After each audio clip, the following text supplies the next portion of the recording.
Hear my vow. My vow of defiance.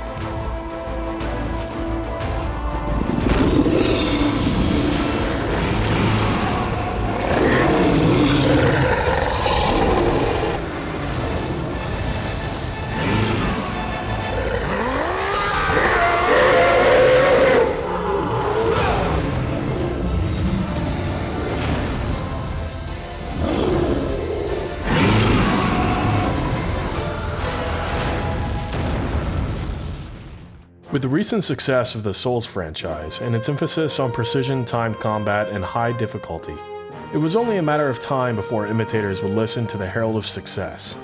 Lords of the Fallen brings its own take on the punishing hack-and-slash genre. While there's no hiding its influence from Dark Souls, does it manage to change and improve the formula enough to justify its own existence? The differences between the two titles will be immediately apparent. You'll be moved throughout the game through a much more direct plot than the subtle nuanced ongoings of the Souls games. You play as Harkin, a prisoner released by Kaslo to hold off an invasion from the imposing forces of Rhogar, who are subverting the natural order of things in his world. The story is rather empty and predictable for the most part, and is told through clumsy character animations with flat voice acting. If it's to be an inquisition, tell me about that constellation on your ugly face. I thought not. Let's both keep our secrets. It manages to do little else other than keep things moving along through the 12 to 20 hour campaign. The visuals for the most part have taken the generational leap and offer well-lit, moody environments to explore. Initially, the world feels large and expansive with a host of optional areas to explore, but you'll soon come to realize that most of these areas will require you to delve into them at one point or another throughout the story, making the interconnected albeit small castle that you spend the majority of the game in feel limited. There isn't a huge variety in locations either, as you'll generally be exploring the snowy exterior of the Citadel or its gloomy interior. The whole thing feels pretty underwhelming by the time you finish it all. Gameplay is very similar to the sword and board melee combat of Dark Souls, but with a much more limited assortment of spells available to its 3 classes. You'll also be welcomed with a large pool of life, a recharging mana bar, and a steady supply of healing potions that make the encounters considerably easier than its counterpart. Bosses are intended to offer unique fights, but by the end of the game, you can overcome some of the more difficult bosses by simply buffing yourself with magic and pulverizing the boss to death before they can inflict enough damage back to offset your relentless assault. The camera can also be a bit irritating, as your battles can be hidden by hanging banners and other furniture, with dips in the frame rate being commonplace. Enemies also tend to offer little variety, with only a little over a dozen types, with the shielded ones being annoying to fight, as they rely on blocking a little too much, causing conflicts with them to become prolonged and irritating.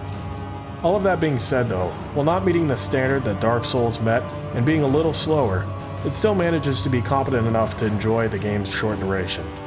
The items that you'll acquire are all well designed, and offer a much flashier aesthetic than what you'll find with most of the armor and weapons you'll find in Souls games.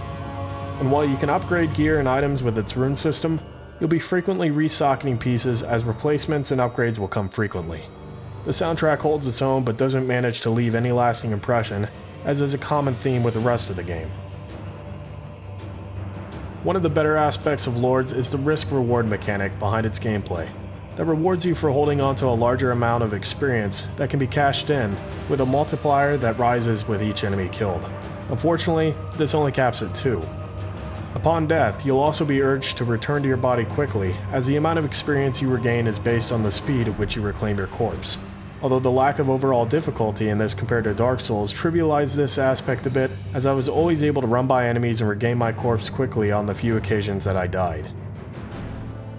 Upon completing this game, you'll be rewarded with a New Game Plus option that raises the difficulty and unlocks more spell trees, but that's if you're able to get to the end, which leads to Lords of the Fallen's biggest problem, game-breaking bugs. While clearing out the missed collectibles and locked doors throughout the world that I hadn't gone back yet to open just before the final boss, I fell down a hole which killed my character. Instead of respawning at my last visit at checkpoint, the game quick saved and spawned me at the bottom of the hole, which I was unable to escape from, or reload a previous save. So with that, I had gone as far as I could without restarting the game on a new save file and playing through the entire game again to finish the final act. Glitches like this are inexcusable in a finished product and should have been tested out before release. Luckily, I wasn't too wrapped up in the story to care that much of whether or not I saw the end of the game. Lords of the Fallen manages to feel like Dark Souls Light. It offers similar but simpler, slower combat, an interconnected but small world when compared to vistas like Lordrun, and a risk-reward system with little actual risk. In addition to all this, it lacks any of the creative multiplayer features found in the Souls games. If you're looking for something to hold you over until Bloodborne, Lords of the Fallen offers a strong initial impression that can scratch that itch for a very brief period of time.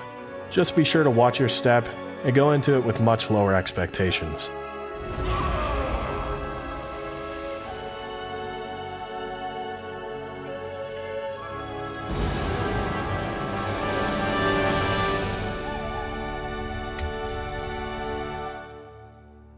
Give me a good reason why I shouldn't kill you right now.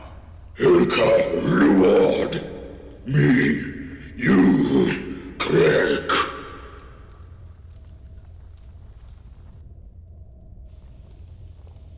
A reward? For what? Go on. Craig, Rhogar brings skull. Craig, human skull.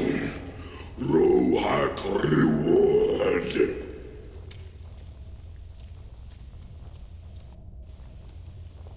What need have you for human skulls? Make potion crack. Pain Ulrich stop. Cry. Give crack shield. Rock room spell on shield. Kragriel, 15 skull Rhogar.